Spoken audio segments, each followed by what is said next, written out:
Isang mapagpalang araw po sa ating lahat. Una, mayroon na naman pong rally ang ating mga kababayan na kung saan kahit po sila ay nagrarally, ang ating pong kapulisan ay handa po at para protektahan ang ating mamamayan at mapanatili po ang kapayapaan sa bawat activity ng ating mga kababayan. Alam niyo po, nagpapasalamat po ang ating kapulisan sa pamumuno po ni Police Lieutenant General Jose Melencio Naratates Jr. kasalukuyan pong PNP Chief Acting.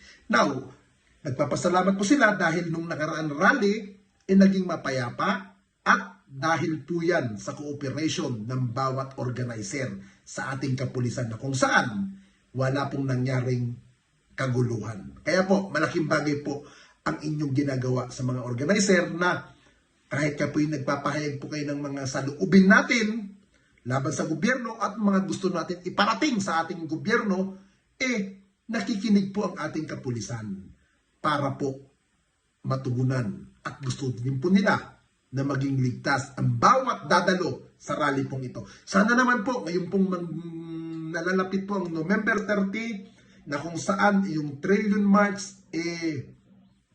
ganun din po ang gagawin ng ating kapulisan.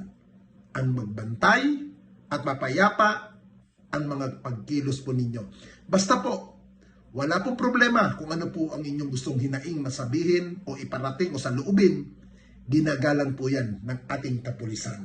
At higit sa lahat, maraming salamat sa ating mga kapulisan dahil nandiyan po sila, nagbabantay, at higit sa lahat, sinasakripisyo po nila ang kanilang buhay para sa ating minamahal na bansang Pilipinas. Matapos ang mapayapa at maayos na 2 araw na relihiyosong pagtitipon na dinaluhan ng humigit kumulang 650,000 kalahok at nagtala ng zero untoward accident, patuloy na pinapatibay ng Philippine National Police, PNP, ang paghahanda para sa darating na trilyon peso march sa November 30. Ang tagumpay ng nakaraan rally ay bunga ng maagang paghahanda, tuloy-tuloy na intelligence monitoring at mahusay na koordinasyon ng mga unit ng PNP sa buong bansa. Tiniyak ni Acting Chief PNP Police Lieutenant General Jose Melencio C. Naratates Jr. sa publiko ang patuloy na dedikasyon ng PNP sa kaligtasan ng lahat. Marami kaming natutunan mula sa nakaraan rally at gagamitin natin ang mga aral na iyon, handa at alerto ang ating mga personnel. Aniya.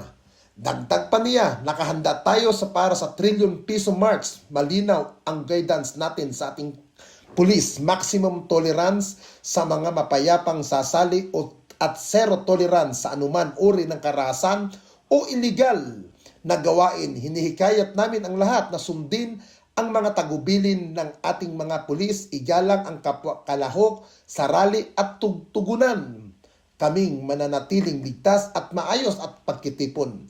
Pinapaalalahanan din ng PNP ang motorista at residente sa paligid na aasahan ang mas matinding trapiko at mas maplano ang alternatibong rota, sundan ang mga opisyal at sa advisory ng PNP para sa mga security checkpoint at adjustment sa trapiko upang maiwasan ang abala, dagdag pa ni Police Lieutenant General Naratates.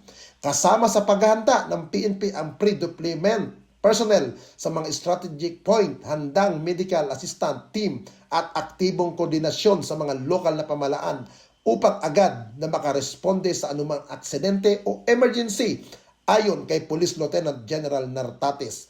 Layunin natin ang zero violence, zero untoward accident at ligtas at nakapaligiran para sa lahat.